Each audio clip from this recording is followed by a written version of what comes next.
안녕하세요. 킹덤 컬처 크리에이터 연보임 목사입니다. 최근에 저에게 전화 연락을 주시는 분들이 부쩍 늘었는데 거의 대부분이 여러 목사님들의 연락이 옵니다. 아마 감리교단에 아직 제 연락처 정보가 남아있기 때문에 그렇게 확인하시고 연락을 주시는 것 같아요. 처음에는 격려로 시작합니다. 연 목사님 영상 잘 보고 있다. 나라를 걱정하는 그 마음, 공의와 정의를 외치는 용기 정말 귀하다. 이렇게 문을 열어요. 그런데 대화가 조금만 지나면 어김없이 그러나가 등장합니다. 그리고는 마치 서로 약속이라도 한 듯이 똑같은 레퍼토리의 훈수가 시작되더라고요. 그분들의 말씀은 되게 이렇습니다. 세상 돌아가는 것도 중요하지만 결국 목사의 본질은 영혼 구원 아니냐. 교회가 회복되는 게 먼저다. 그러니 우리는 종교개혁자들의 가르침으로 돌아가야 한다. 칼빈이 뭐라고 했는지, 루터가 뭐라고 가르쳤는지 그것을 더 연구하고 그것을 본받아야 한다. 회심이 중요하지 않냐. 믿음이 중요하지 않냐. 이 땅의 시스템보다 더 중요한 건 저 천국 소망이 아니겠느냐. 이 내용에서 크게 벗어나지 않아요. 아마 이 영상을 보시는 분들 중에도 그거는 맞는 말 아니냐 하시는 분들 계실 겁니다. 겉으로 보면 아주 경건하고 흠잡을 데 없는 가장 목사다운 정통 신학다운 정답처럼 들리니까요. 그런데 저는 그 점잖은 훈수들을 들으면서 굉장히 불편함을 느꼈어요. 오히려 명확한 의문이 들었어요.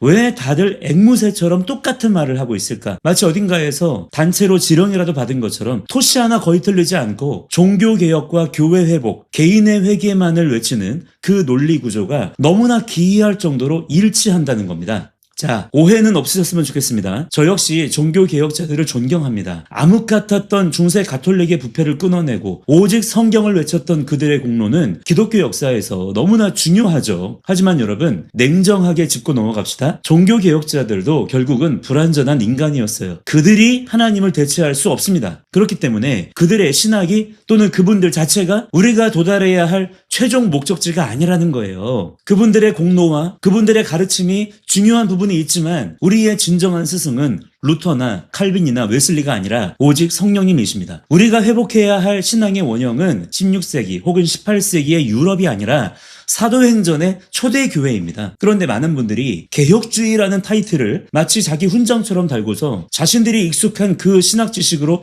남을 가르치려고만 들어요. 정작 본인들은 그 거창한 신학적 지식 뒤에 숨어서 세상의 지금의 이 불의와 싸우는 현장에는 나오지도 않으면서 말이죠. 제가 정말 답답함을 느끼는 지점은 바로 여기입니다. 그분들이 그렇게 강조하는 이신층의 믿음, 은혜, 이런 단어들이 정작 현실의 대화 속에서는 아무런 실제적인 힘도 발휘하지 못한다는 사실이에요. 왜 그럴까요? 말뿐이기 때문입니다. 그저 학문이기 때문이에요. 종교적인 언어에 그치고 있기 때문이죠. 현실하고는 아무런 연결이 안 되는 거예요. 기본적인 신앙 용어의 개념조차 이렇게 엉망진창인 상태에서 신학적 용어만 나열한다고 해서 세상이 과연 바뀌겠습니까? 자유주의 신학이 참 문제이지만요. 저는 이런 식의 교조주의 신학이 어쩌면 더 큰 문제라고 생각해요. 세상 일은 세상에 맡기고 우리는 영혼만 구원하자? 이건 이원론적인 영지주의지 성경적인 세계관이 결코 아닙니다. 말로는 오직 믿음을 외치지만 실제로는 세상을 변화시킬 아무런 능력도 보여주지 못하는 그런 무기력함. 그것이 그들이 말하는 종교개혁의 정신이라면 저는 사양하겠습니다. 그렇게 그 가치가 옳다고 믿으신다면 저한테 전화해서 훈수 두실 게 아니라 본인들이 직접 강단에서 거리에서 외치시면 돼요. 왜 그 좋은 진리를 본인들은 훈수 두는 데에만 쓰십니까? 그렇지 않나요? 이런 일들을 제가 반복적으로 겪으면서 저는 역설적으로 확신을 얻은 게 있습니다. 지금 한국 교회는 이 언어부터가 병들었구나. 기본 개념 정의부터가 안 되고 있구나. 우리가 쓰는 신학 용어들이 너무나 왜곡되고 변질되어 있음을 절실히 깨달아요. 사랑, 정의, 자유, 믿음, 구원 등등 이런 너무나 익숙한 단어들이지만 이런 것들이 단지 종교적인 감상주의에 젖어서 본래의 날카로운 진리의 칼날을 잃어버린 것이죠. 그래서 저는 결심한 게 하나 있습니다. 지금 킹덤 리얼리티라는 책을 집필 중인데요. 이 책이 빠르면 한 3월, 늦어도 4월 정도에 나올 텐데 이 책이 출간되면 곧 이어서 킹덤 딕셔너리라는 책을 쓸 겁니다. 제가 이 책을 써야 되겠다라고 느낀 이유가 뭐냐면 목사들이 습관처럼 내뱉는 그 단어들의 진짜 의미가 무엇인지 성경이 말하는 본질적인 정의와 복음과 시스템이 무엇인지 하나하나 재정의할 필요가 있다고 생각이 되었기 때문이에요.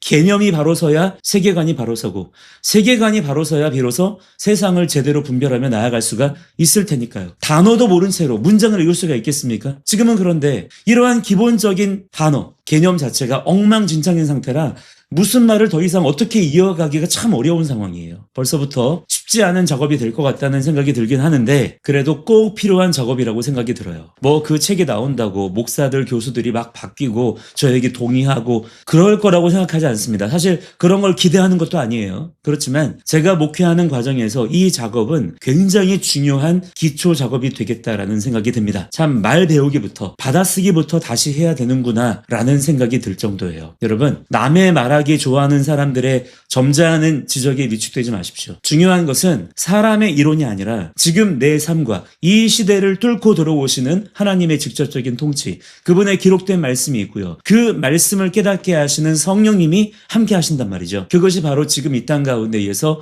우리가 이미 누리는 킹덤의 실제입니다. 저는 앞으로도 껍데기뿐인 종교적 언어가 아니라 오직 기록된 말씀을 더 읽고 그 말씀을 더 암송하면서 살아있는 하나님의 통치를 선포하는 일에 더 노력하고 집중하도록 하겠습니다. 자, 오늘 영상은 여기까지입니다. 저는 다음 영상에서 다시 찾아뵙겠습니다. 감사합니다.